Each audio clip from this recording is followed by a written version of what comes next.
Halo, saya Andi Muhammad Kaki. Saya Marini Nurfesa Air. Saya Rizky Amalia. Kami bertiga akan mewawancarai salah satu human service organisasi di Makassar, yaitu Yayasan Kasih Anak Kanker Indonesia.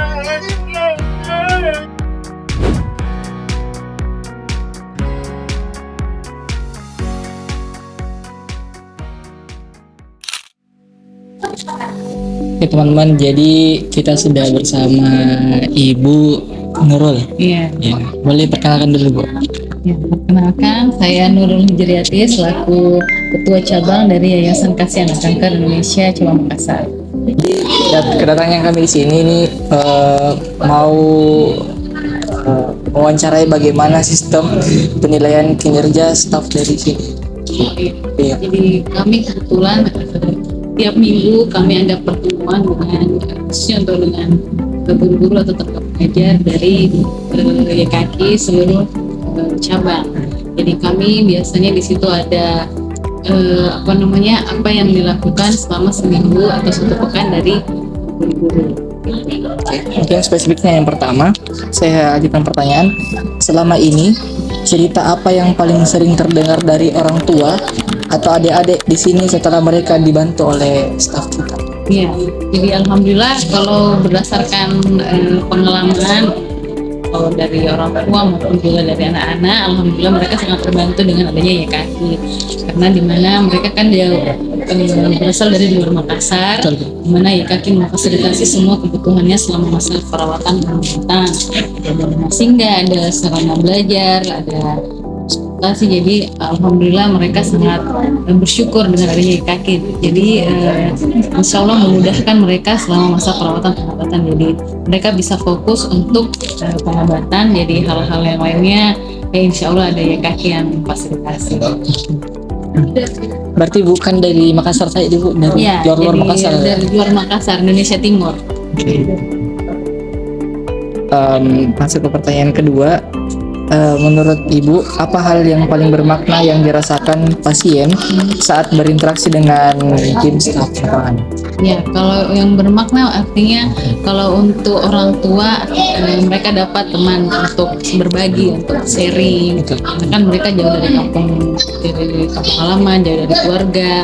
Jadi di sini alhamdulillah mereka bisa ada teman berbagi lah. Jadi kami staf pengurus ya menjadi pendengar atau menjadi telinga mereka untuk pasti banyak cerita yang mereka rasakan selama perawatan.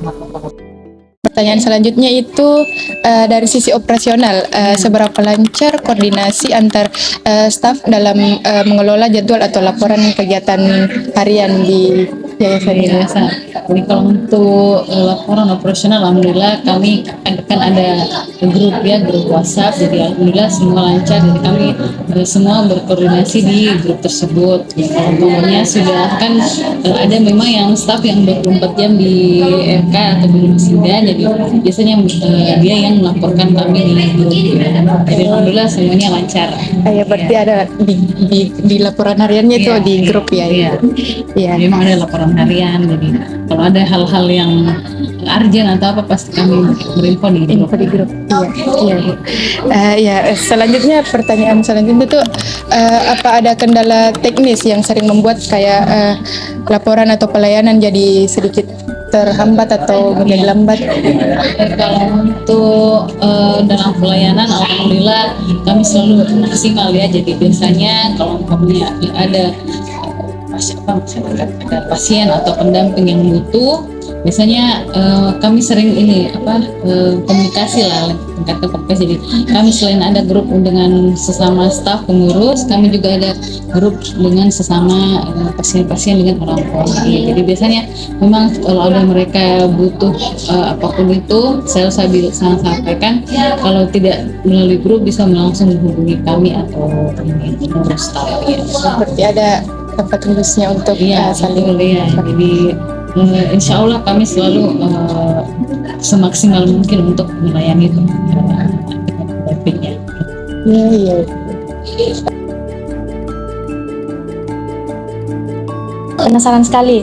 Kira-kira pasti di sini menguras emosi sekali ya Iya. untuk bekerja di sini. Dan bagaimana kira-kira kita dan para staf bisa saling menguatkan kalau situasinya sudah burn out seperti itu? Ya, memang di sini kami alhamdulillah hampir 12 tahun bersamai. 12 tahun. Pasti emosinya naik turun, namanya ada yang berpulang ataupun ada yang pasien yang tidak mau mendengar, ya pasti emosi itu pasti ada ya sebagai manusia. Jadi nah itu lagi kembali kami kan selalu mengikuti biasanya pelatihan bagaimana mengelola emosi, bagaimana mengelola marah, pokoknya semua. Jadi ya insya Allah mengenai itu insya Allah kami selalu profesional dalam menghadapi anak-anak beserta dengan pendampingnya. Kalau boleh tahu di sini umur berapa saja anak-anak? Jadi kalau pasien yang kami terima usia 0 sampai 18 tahun, jadi usia sekolah sampai SMA kelas 3. Oh, jadi ada yang kelas 3 SMA? Iya. Dan ada yang memang dari kecil nol, Iya, ada yang masih paling 1 bulan? kecil pernah kami usia 40 hari 1 bulan ya. Sudah di sini? Iya. Dan kita rawat sampai? Ya kadarullah juga tidak ini karena mungkin masih kecil ya, tubuhnya sudah masuk berkemo. Iya. Tahan. Oke.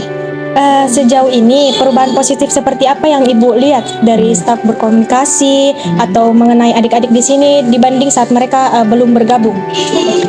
Kalau untuk anak-anak, Iya. pasien alhamdulillah sebelum dan setelah bersama YKK alhamdulillah banyak peningkatan lah. Karena sebelumnya mereka biasanya cenderung murung, Oh iya. pokoknya kayak menutup diri ya. Setelah berada di YKK alhamdulillah lebih ceria karena akhirnya ada tempat lah mereka untuk saling berbagi di sini ya. Jadi sama-sama kita di sini bersama mereka dalam masa